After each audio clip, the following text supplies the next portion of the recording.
your boy DOC, and of course you already see the title, so I don't gotta go too much into explanation about what the video about and all this and all that. But it's mainly one situation, but two situations that I'm gonna address because it all happened around the same time.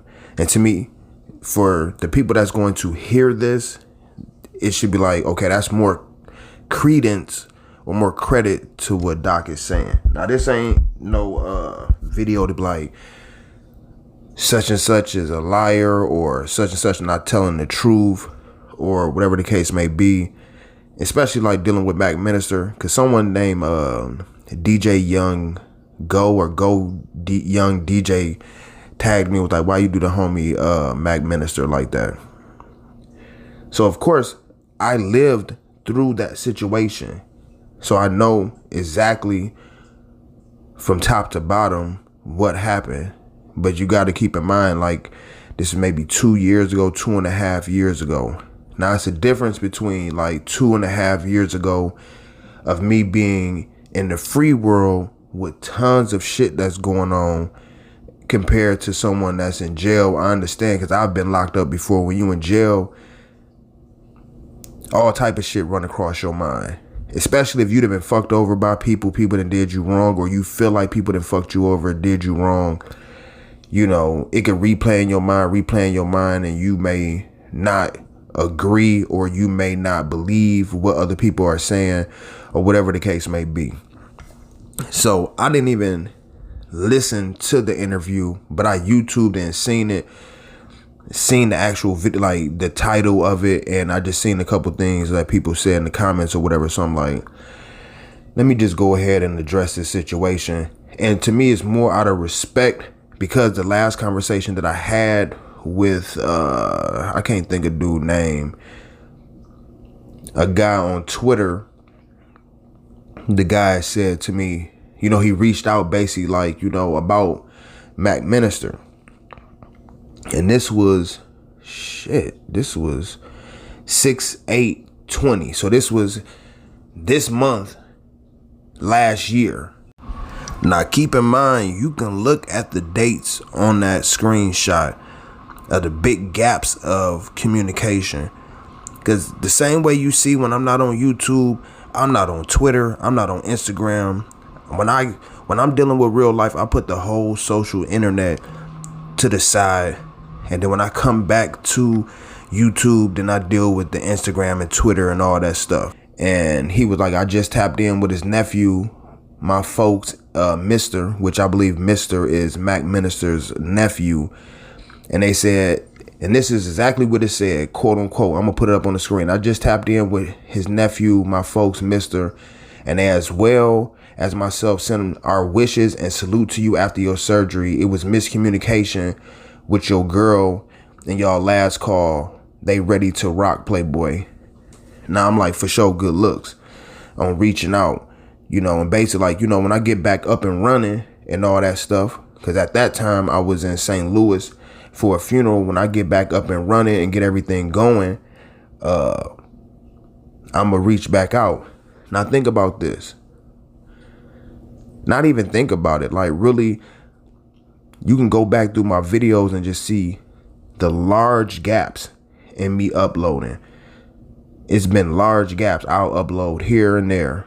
Maybe I may try to do 2 or 3 videos here and try to get back on the road. Something may go on in real life, and then it's like I'm not able to get back in the, you know, get back in the zone, or too busy, you know, to upload. Now let's go back to, so I'm assuming if he reached out on 6/8/20, the interviews with Mac Minister had to go on in 2019. It had to be, correct me if I'm wrong, but it had to go on prior to that. So some guy reached out to me, salute to him, like, you know, I can get in contact with Mac Minister. Of course, I've heard of Mac Minister because I've listened to E40 damn near all my life, and other Bay Area artists and all that stuff all my life. So I'm tapped in with a lot of the artists. When I say tapped in, as far as like listen to the music growing up and all that. Keep in mind, not to say I was the first one, but when I got to blogging, the bigger name bloggers and all that stuff, a lot of individuals weren't really covering the Bay. And because of me listening to Bay music and the different areas of music that I listened to, I started blogging about those areas. And then shortly after that, I guess maybe once people seen it was views, or maybe they always wanted to but didn't think it was a market there, I don't know what, slowly but surely you started having tons of people after that start creating pages about and blogs and stuff about the Bay, and other platforms that was already blogging but wasn't talking about the Bay and all that stuff, they started blogging about the Bay. Keep in mind, I'm 39 years old. I'm not 21 years old. I'm not like no little kid. I'm 39 years old with a child, with a girl, my own home, taking care of my family and all that stuff. I'm not like a little kid in somebody's basement, you know, and don't have a real life outside of YouTube. So they reached out. I'm like, okay, cool. Somewhere up in them conversations, they kind of explained to me what was going on, like the reason why they wanted to do an interview. Now, I'm not going to say the other platform name because I don't know if he may have himself or another occasion. I guess he was doing some interviews with another platform, and that platform, I had spoke to them a few times before. They some cool people, whatever. To me, I try not to let what other people say sway how I deal with other people or look at other people, because I know it's always two sides to a story, and two people can look at the same situation different ways based on how they view it or their circumstances or just from their experiences of what they've been through with other people. So, you know, let's get past all that. Like when Mac reached out to me, of course, it was about him being in jail, as everybody know, and he was like his inconsistencies in his case. And then, you know, he also telling me about how he was mad at this other platform, this and that and this and that, because he was doing interviews with him, and I guess allegedly, or whatever the case may be, E40 or someone reached out to the platform and told them not to interview him no more, and they stopped interviewing him. I don't know the 100% truth to that. All I can say, that's just what I was told. I'm like, okay, cool. You know, my thing is like, my platform, I never ran my platform. I try to do business with people, but I try to keep somewhat of a distance there as well. And I'm going to say this and get right back on topic, because throughout this whole road of doing this internet stuff, like not just doing blogging, when you start to doing interviews, you can start getting pulled inside of whatever's going on with the people that you interviewing. I've said this before, where I'll say maybe a good 70 to 80% of the information, I'm not just saying me, but certain tier or certain bloggers, some of the information that you get as far as doing these blogs, a lot of times it either come directly from the camp of the person that is happening to, or whatever the situation may be, because they look at all publicity as good publicity, or the information may come from the people that they beefing with, or whatever the case may be. Now, it's been multiple times where artists have hit me up, and it's like certain privacy shit is like the reason why I'm not just dropping names, because it's like it just be too much anyway. But I hit you up and want to do an interview because something just recently happened with them and another artist, and they hit you up and be like flat out like, hey, you know, I'm trying to address ABCD, and ABCD may be talking about another artist or a direct situation or whatever that's floating around on the internet, and I'll be like, okay, cool. So I'll set up and maybe another 10 or 11 questions to go ahead and ask them about their music, what they were doing before rap, or however I, you know, structure my interviews. And in between them questions, I'll go ahead and ask them what they already want to be asked, or whatever the case may be. And I learned a very, very valuable lesson in a situation where that happened, where a person reached out to me and wanted to directly talk about something.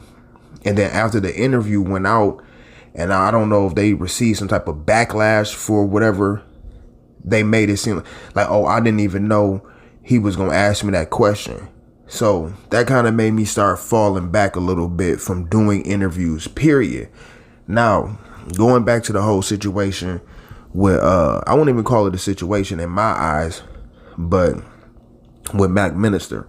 So they telling me about his situation. I finally get on the phone with Mac Minister. He telling me about his situation, the inconsistencies in his case. And I would have to go back and listen to the interviews if he said like he wasn't there or somewhere else and all this and that. So I'm like, okay, cool. You know, the West Coast, the Bay Area do be fucking with a nigga channel. So, and beyond, let's go ahead and put his truth out there. And if it can help with his situation, let's try to help with his situation.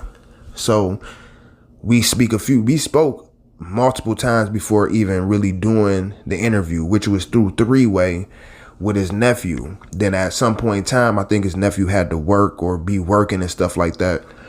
So I ended up starting to put money on the phone to be able to have these conversations. Now, all these conversations did not get put out to the public.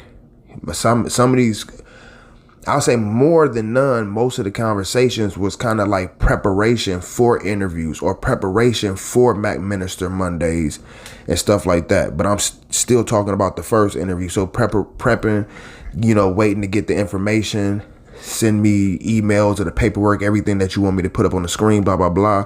We do it. We knock out that interview. It's all good. You know what I'm saying? And throughout that situation, because of whatever situation he had prior to that, you know, it was explained like, you know, I don't have no ties to like anyone like that for whatever reasons. You know, someone can't just tell me not to deal with another person, you know. So we chopping it up after looking at the response to the first interview. And in that conversation, I'm like, you know, we should do like a Mac Minister Monday, because I'm peeping how he spit game, his mindset towards stuff. And I'm thinking about the type of content that I see online towards some of the same subjects. I'm like, people ain't really spitting game like that. People not really just being raw and uncut, saying what they really feel about certain situations. A lot of stuff either be super watered down or too politically correct, or some people just be too overboard trying to prove or trying to be something that they really not in real life. And it come off, to me, you know, it just come off fake. You know what I mean? So I'm like, people know his background. They know what he been through, what he going through. Is going to be some credence in what he's saying, because he coming from a street perspective, but he not glorifying the streets. He coming from a jail perspective, but he not glorifying jail. You know what I mean? So I'm like, people may listen to what he got to say, especially when we talking about a certain target demographic of people, you know what I'm saying, quote unquote street people or whatever, or people that's younger that may be thinking the streets is cool or thinking it's all good or whatever the case may be. So I brought up the idea of doing the Mac Minister Mondays. So he's like, yeah, that's dope. That's a dope name. You know what I'm saying? I think at some point in time, he may have even brought up saying like wanting to do, like a podcast. Now, this same time around all this going on, this right off the back of doing the big interview with Dex, the whole BMF stuff, not the 50 Boy stuff, but the Dex stuff. Do the interview with Dex, and I would say Dex, everything was all good. You know, ain't no interview is gonna be perfect. Some things may have little hiccups here and there, or whatever the case may be. But Dex was very, very business oriented. You know, he worked, have stuff going on in his life. He understood what was going on in my personal life outside the interview. We made sure to work around each other's schedules.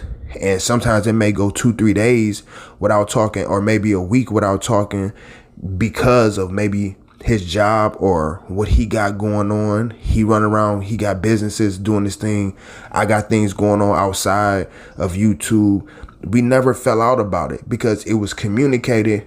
And there was trust. It was trust there. People believe, like, I don't have a reason not to believe a person when they say something to me. You know what I'm saying? But I understand if you feel like, I'm not saying that Mac was ever fucked over by nobody, but if you feel like you've been fucked over by a platform before, you may lose confidence. I'll use that word. You may lose confidence in what a person is saying to you. I don't know, because that's not for me to think about when it gets to that point of telling Mac Minister. And it was another interview I was balancing at the same time. I did the Dex interview. Boom. I'm editing up the Dex interview as I'm getting introduced to Mac Minister and going through the whole process of everything that I just said prior to the introduction, him telling me about stuff, then it's hopping off the phone with him, dealing with real life, then being up to 2, 3, 4 o'clock in the morning, editing Dex stuff. All this is going on. Right after that, some people reached out to me. You know, we still all in communication, like in regards to not the BMF story, but the 50 boy story. And I go look at that interview as well. I interviewed multiple people before interviewing the quote unquote person that started Big Meech off, the dude Edrick ED Boy. So I'm off the back of Dex interview. Dex knew even then doing that stuff, like, cause I told him, like, you know, I got a surgery and all this stuff coming up later, but we end up accomplishing our interview and getting it out before then. Boom. The Mac Minister interview, we starting to do that. Then now the 50 boys starting to come up. I'm working on both of them at the same time behind the scenes. I can't call a person back in jail if they call and I'm actively interviewing someone. It maybe was 4, 5, 6 people that was interviewed during the whole 50 boy stuff, doing the editing of that, recording the stuff with Mac Minister, then editing that, then at the same time like putting out the episodes too. Because what y'all see, when y'all see these interviews, they may not be done just the day before and I put them out. That Dex interview took damn near 2-3 weeks, maybe longer to do, and it's done in pieces. Like, it's done collectively, but it's done in pieces. Things with Mac Minister is a little bit more sporadic than like dealing with a Dex or even dealing with ED and them all that at that time, because I'm interviewing someone that's in jail. It's understandable, but at the same time, it's like, if I'm saying that, hey, on such and such date, I'm gonna have a surgery and we gonna be like prepping for this surgery. I'm not having this surgery like right around the corner at a local hospital. Like, I'm actually going somewhere. I didn't go into all that detail, but most times if I got stuff going on, I don't even tell people. I may just come up with some bullshit, tell a person like, hey, I got some things going on dealing with family problems. You know what I'm saying? When I get back, I'll holler at you or whatever. Leave it at that. But I'm like, you know, after the little camaraderie or whatever relationship, you know, via phone with Mac Minister that we was building, I felt comfortable enough to tell him, like, hey, you know, I'm going to be having this surgery and it's going to have me down for a minute. So like, okay, cool. We still continue to do the Mac Minister Mondays as it was leading up to that. Now, keep in mind, I'm paying for these calls, which is no problem to me. It's no problem to me because, yes, I'm putting it on my channel, and yes, the profits come back to Doc Hicks TV. So I'm paying for these calls. These calls are maybe, you pay so much money for 15 minutes or 15 or 20 minutes or something like that. Remember, keep in mind, it's 2 years ago, so I can't remember how long the actual videos was. So I'm paying for these calls.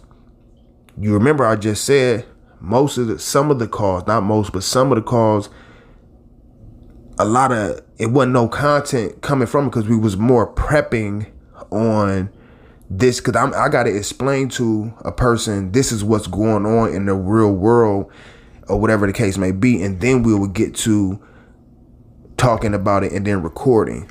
So, and at that time, my channel was, a little bit smaller. It's a misconception that everybody that has YouTube channels make a lot of money. It's like, say for instance, a person with 10,000 subscribers and a person with 200,000 subscribers, they both can put up a video and they both get 100,000 views on it. The channel with 200,000 subscribers is going to get a bigger amount than that channel with 10,000 subscribers, because the bigger your channel get, the more advertisers pay to be on a bigger channel.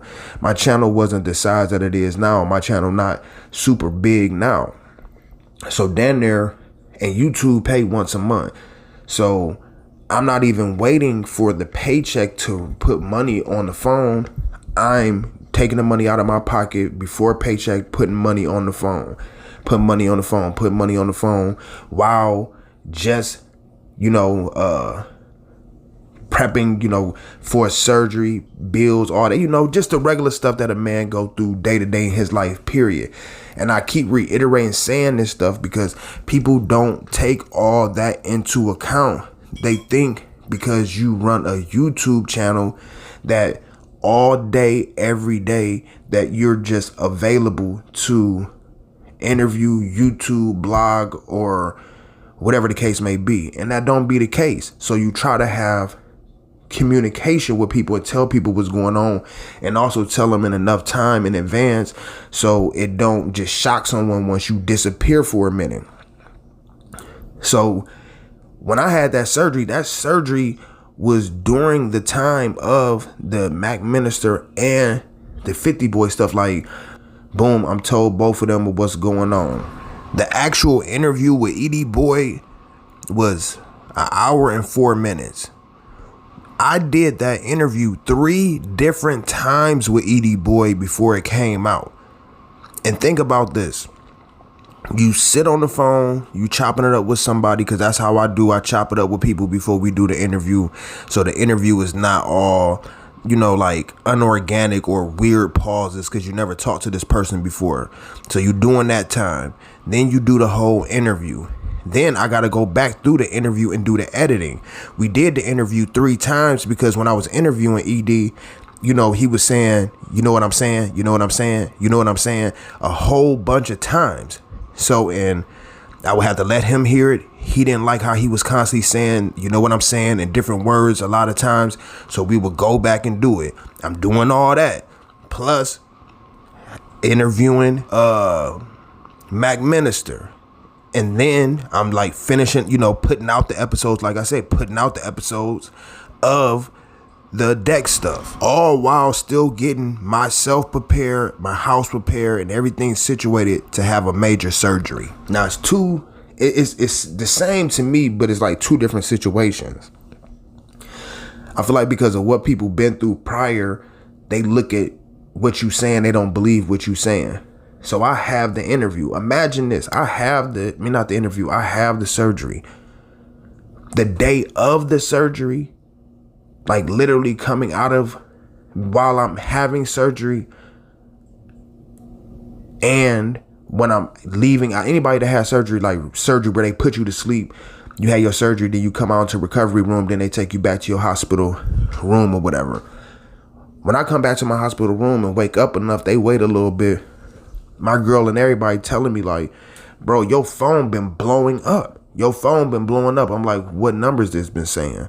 You know what I'm saying? They got me heavily up under all Dilaudid, all type of stuff. You know what I mean? Hooked up the IVs, all this stuff. Anybody that has surgeries know how it is to have a surgery. So they telling me it's both Mac Minister and ED blowing up my phone.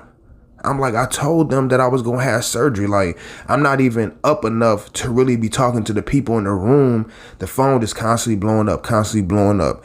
So at some point in time, I end up telling whoever had my phone, like, text them back and tell them, like, Doc just had surgery. So they end up texting back. I don't know if they text Max Minister, but they couldn't text Mac Minister. I think they text ED or whatever back and told him. So yes, I'm in the hospital for damn like 3-4 more days after that.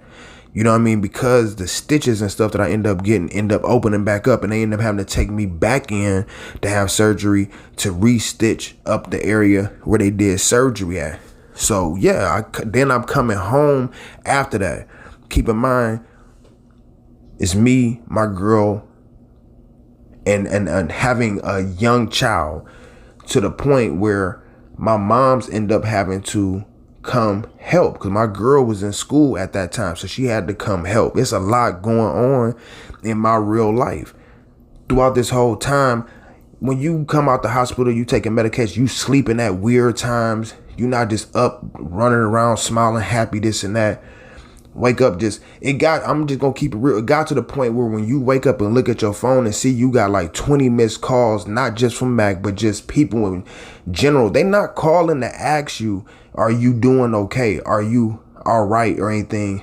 It's about, are you ready to get back on schedule and do what we got to do? Because I have a plan. I have an agenda. I want to do this. At some point in time, just keeping it funky with you, you got to put your real life first, especially if other people not putting your life first. And I can't expect for other people to put my life before their life, especially if motherfuckers probably halfway don't even believe what you saying. And like I said, go back through my videos, just look at all the sporadic of me not uploading. I'm not uploading every day.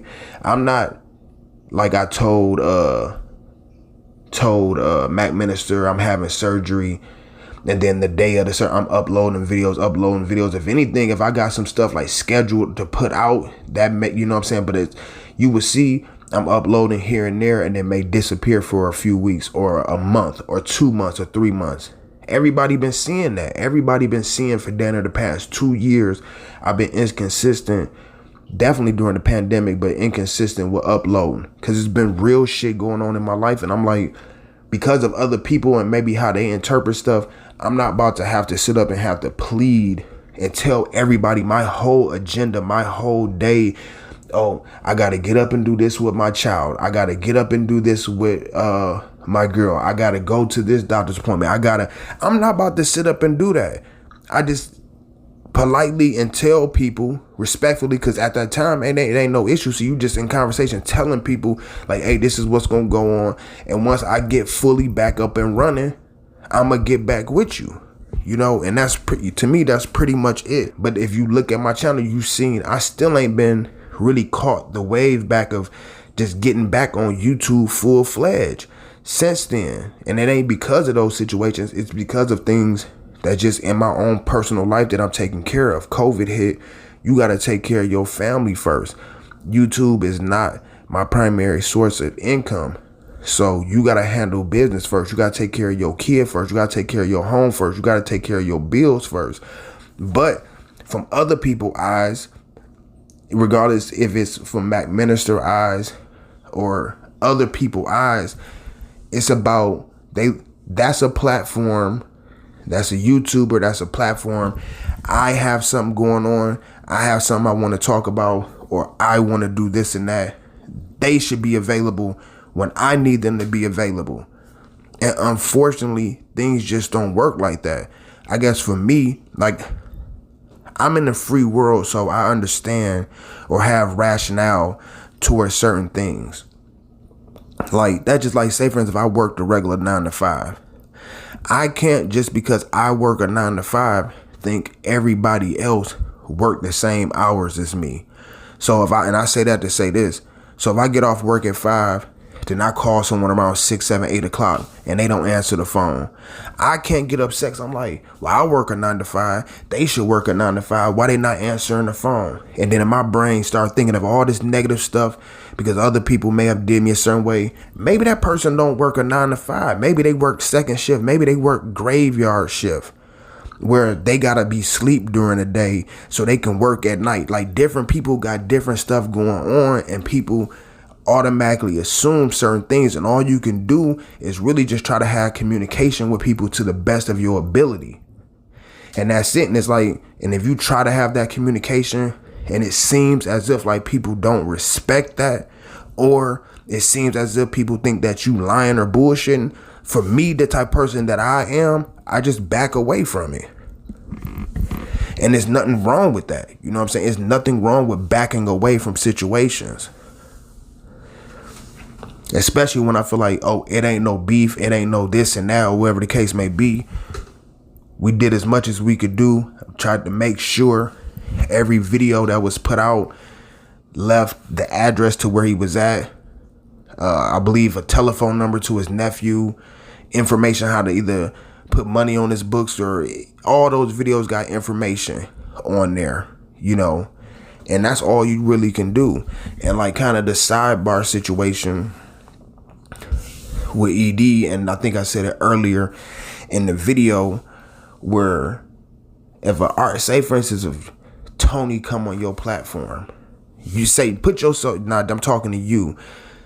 And when I'm talking to you, I'm talking to you directly as a man or a woman. I'm not talking to you as a viewer or a subscriber, because you're a man or a woman, just like I'm a man. When I deal with artists or other people, I may address them in conversation like, yeah, the artist, but I'm speaking. These are other men, just like I'm a man, just like you're a man or you're a woman. But let me go ahead and wrap this video up. You know, if you interview somebody and you do a whole 2-hour interview with them and they don't bring somebody's name up, honestly, let me ask you this. You the interviewer and you interview someone for 2 hours and either they call someone old boy or dude or anything like that. How do you as the interviewer supposed to know who he's not talking about or who he is talking about? Would you think we get off of the interview and be like, hey, at the 30-second mark or the 10-minute mark and 22 seconds, when you said, oh boy, who are you talking about? Or this and no, some people use that lingo and language. Maybe the people that they talking about don't want to be named. I don't know who want to be named and who don't want to be named. It's not until after the fact of doing the interview with Dex where his nephew, Edie nephew, reached out.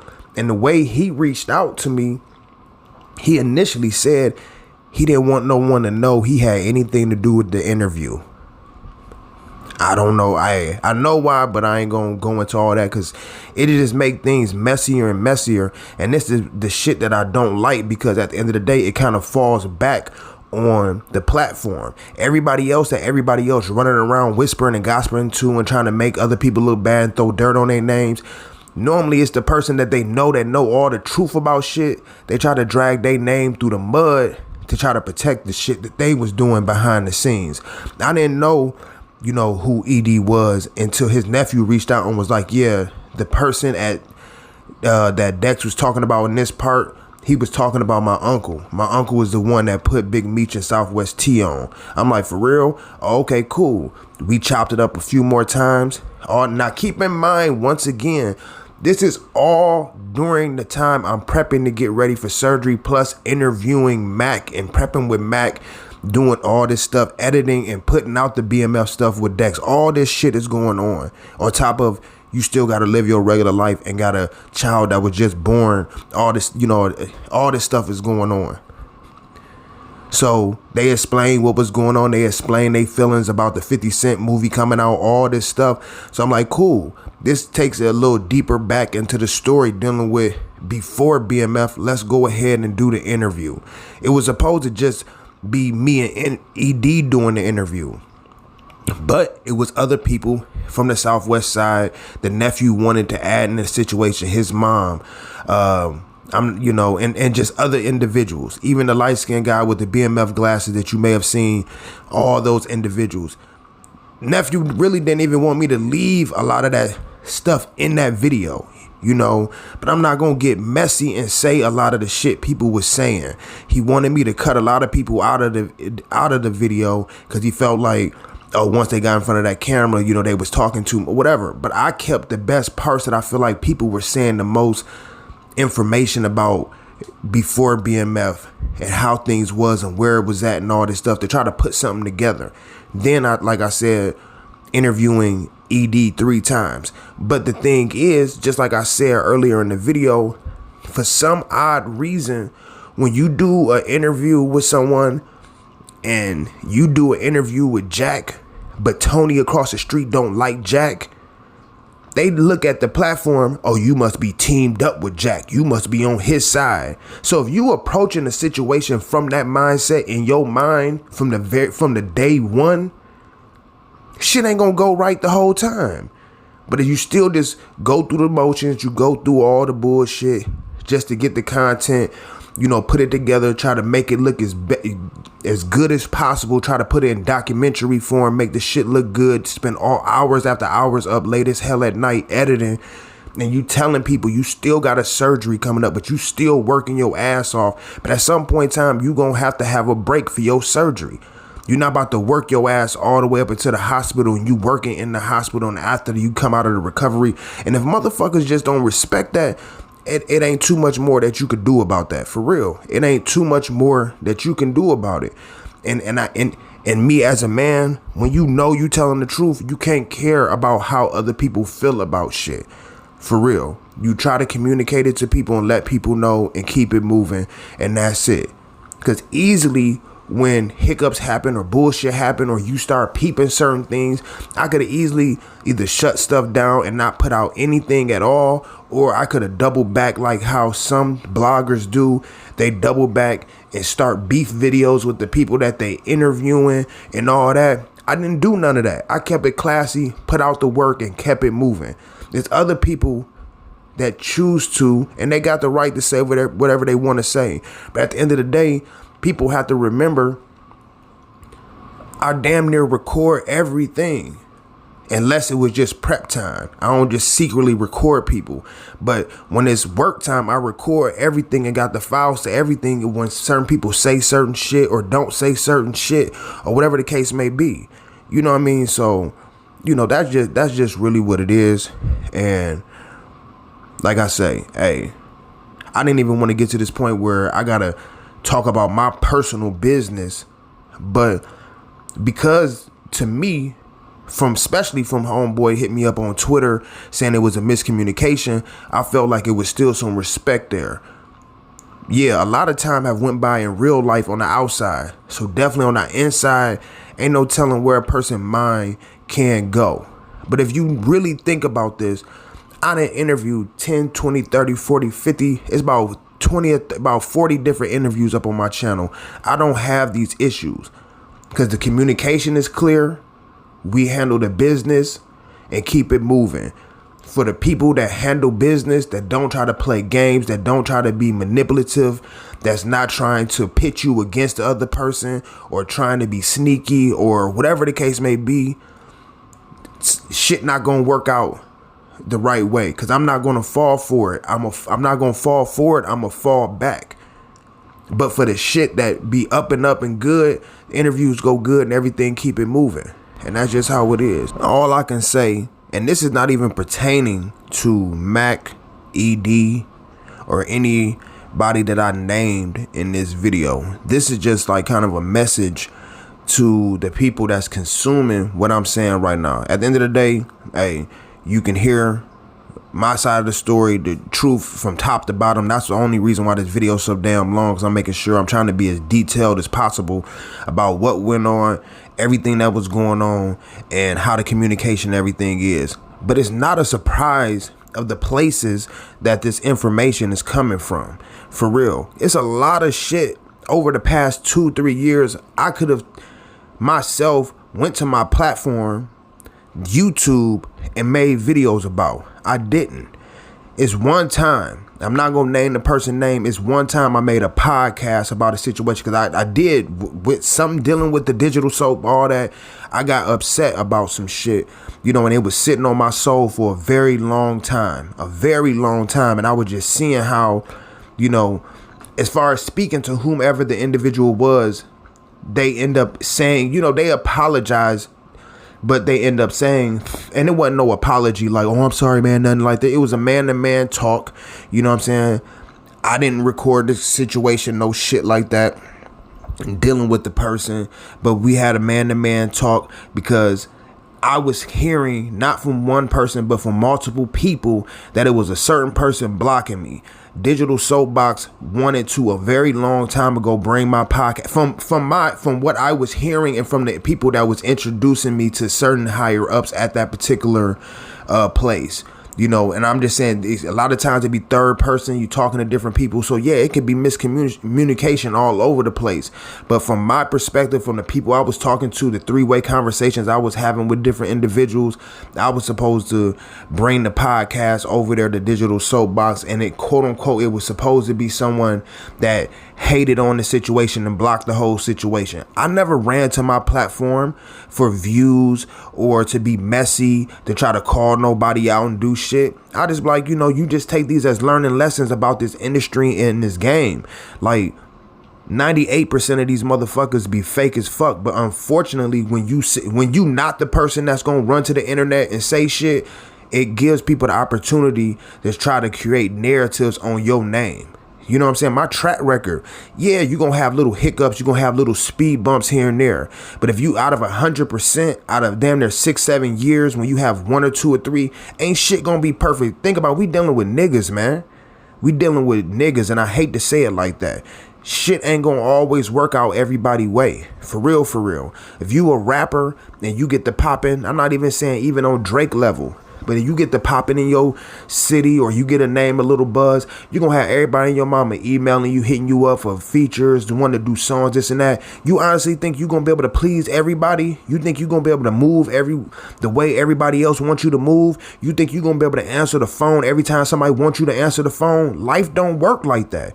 And my thing is, if I'm 39 and understand that and don't get upset by that shit, I don't see how I don't think other people really get upset about it. I just think they take a mental note because it gives them the opportunity to have something to talk about somewhere else, because they don't really have too much to talk about. You know what I'm saying? Because it's been, whatever they was talking about been said multiple times already. You know what I'm saying? So it's not a surprise to me that certain platforms are the places that this shit come from, because even when the Dex shit was coming out, it was some little sly shit that was said during that time. You know what I mean? You know, and I addressed it as a man, you know what I mean? Went hollered at the person, you know, we didn't get to talk verbally, but I went and left a message on their channel, let them know, like, bro, we not beefing. You don't own the BMF story. I don't own the BMF story. You know what I'm saying? I'm not about to be in competition with you. I salute what you do. Keep doing what you're doing. And hopefully it's damn near the same respect back. You know what I'm saying? All the way down to where it be little bitty shit like, even when Dex went on Vlad TV to tell his story and, you know, really didn't, I'm not going to say he didn't get the opportunity to promote his book, but all of it was giving exposure to what merchandise or product he had to sell. But when he simply mentioned my name in that interview and you had tons of people in that, because the interview got broken down into 40 different pieces, but hella people was in the comments saying Doc Hicks name, even from the first episode where people was in the comments saying, oh man, we seen about this or heard about it from Doc Hicks channel. I just left a comment to say salute, appreciate the love. You know, Vlad got me blocked from being able to leave comments on his channels. It's like, it's so much little bitty shit that be going on with motherfuckers. When people talk about like the Joe Budden shit, and I'm not trying to get off subject, but when we talk about the Joe Budden shit, or when people say for the creators, this and that, the real creators are the ones that's really getting suppressed by the motherfuckers that's higher up. You know what I'm saying? If they feel like you got talent, you got reach, or you know, you can connect with the people, or you know what you're talking about, or you can got information, you got a little game, or whatever the case may be, they suppress you. They soak up the game from you, watch what you're doing, how you putting it together, and they duplicate it with the machine and the money behind them and take your whole shit and suppress you and keep you down. And then when they feel like they get the opportunity to, they gonna shit all over your name. And, you know, we just gotta be smarter than that. You gotta look at people's intentions and how they've been carrying themselves the whole time to be able to be like, man, no, it got to be something else more to this situation than what's being said. I'm not about to be beefing with you. I know how, quote unquote, some fans can be, try to start saying shit in comments, and then people start getting their feelings and ego. Because that's all this industry and everything is about. Ego and image. Motherfuckers kill and die over ego and image. They killing and dying over ego and image. And they will kill and burn a bridge and everything over ego and image. Because that's the only thing that it can sell to the consumer is their ego and their image, and people buy into that shit. So I'm not about to beef with a motherfucker just because similar stories is coming out on the same platform. But when I see that, yeah, I take month out of my time, put in some hard ass work and grind and editing and all this shit, and put out something that the people appreciate, then motherfuckers want to turn back around and try to, you know, which people can play their games. All I do is make a mental note of it, but I never came back and said nothing. When people double back and be like, well, yeah, this the first time this person ever been interviewed, and then you see everybody in the comments like, what you mean? We already know this shit already. I don't say nothing because I don't take it personal. I take it, this the internet. People prove to me if they an internet minded motherfucker. I don't give a fuck how suave or whatever the fuck they want to act like.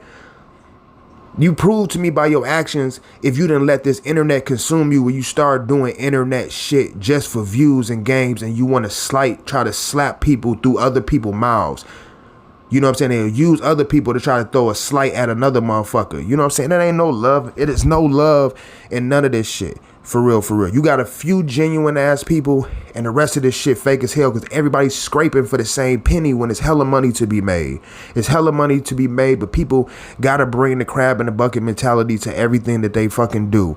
You know what I'm saying? But like going back to what I was saying about digital, end up speaking to whoever the individual was. We spoke and the apology came from, if you thought that I did that, then I apologize because I understand how it feels for someone to try to block you or block a blessing. You know, we got past that situation and kept moving. It wasn't never no situation. I just finally spoke on the situation on the podcast. And I was man enough once we actually spoke, what I do, I go back and delete the part about the individual out of it so it wouldn't keep spreading or grow and cause no bullshit. So I'm not surprised, but I can't say that was calculated. Who knows? You know what I mean? All this shit could be a coincidence if you an idiot, you know what I mean? But you're not gonna throw piss in my face and tell me it's water. But you just never know nowadays how shit go. But everybody stay blessed. Stay smooth, stay safe out here, stay COVID free, stay sucker free, keep handling your business and take care of home first. Make sure home and your health and your kids and everything is straight first. And if other people don't give a fuck about that, allow them to think what they gonna think.